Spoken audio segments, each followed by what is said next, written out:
میرے رسول پاک صلی اللہ علیہ وسلم نے فرمایا جو اللہ کا ذکر کرے اور جو اللہ کا ذکر نہ کرے،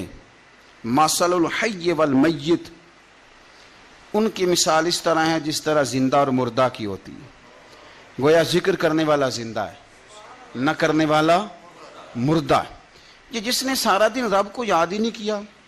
اس کو سارا دن خیال ہی نہیں آیا۔ آپ کہیں سفر پہ نکلے ہوں، کہیں آپ دور گئے ہوں نا، تو آپ کو خیال آتا یار صبح کی میں نے گھر ہی بات نہیں کی، صبح سے میں نے آج گھر فون نہیں کیا، کوئی رابطہ نہیں کیا، کوئی معلومات نہیں کی۔ گھر میں سے کوئی سفر پہ ہو، ایک تو یہ کہ آپ گئے ہوں اور ایک یہ کہ کوئی گھر میں سے گیا ہو، تو دن میں اسے فون کر کے پوچھنا ہے کہاں پہنچے ہو، جس کام گئے تھے اس کا کیا بنا، خیال آتا ہے۔ اور اگر آپ نے کسی کو بھیجا ہو اور پیچھے سے فون نہ کریں تو وہ بھی کہہ دیتا ہے یار تو نے سارا دن حال ہی نہیں پوچھا۔ یعنی بندوں کے ساتھ بندوں کا رشتہ ہو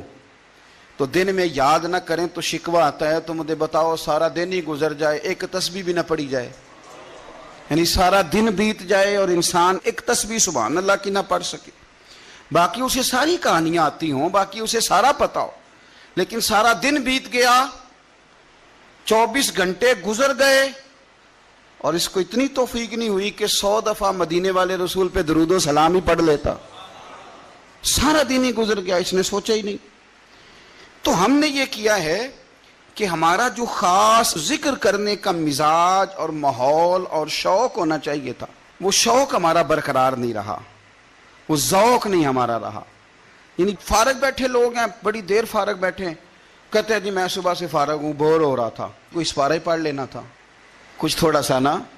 مہربانی کر لینی تھی، کچھ آپ نے ایک تسبیح استغفار کی پڑھ لینی تھی۔ کس طرح آپ بور ہو گئے؟ آپ نے سارا دن اللہ کو یاد ہی نہیں کیا، توجہ ہی نہیں فرمائی۔ اور پھر اگر آپ اللہ کا ذکر کریں اور جس صفاتی نام کے ساتھ آپ اپنے رب کو یاد کر رہے ہیں اس کا معنی سمجھ کے کریں، یا رحمانو یا اللہ، یا رحمان یا رحمان یا رحمان، جب آپ کہیں گے تو پھر عرش کا مالک بڑی رحمت نازل فرمائے۔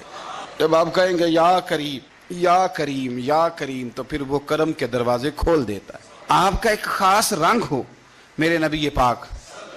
صلی اللہ تعالی علیہ وسلم نے ارشاد فرمایا کہ تم نہ دنیا میں رہ کے مجھ پہ درود و سلام پڑھو، فرمایا قیامت میں جب تمہارا دشوار گزار گھاٹیوں سے گزر ہوگا نا، یہاں تم بیٹھو گے سوگ کے ساتھ درود پڑھو گے،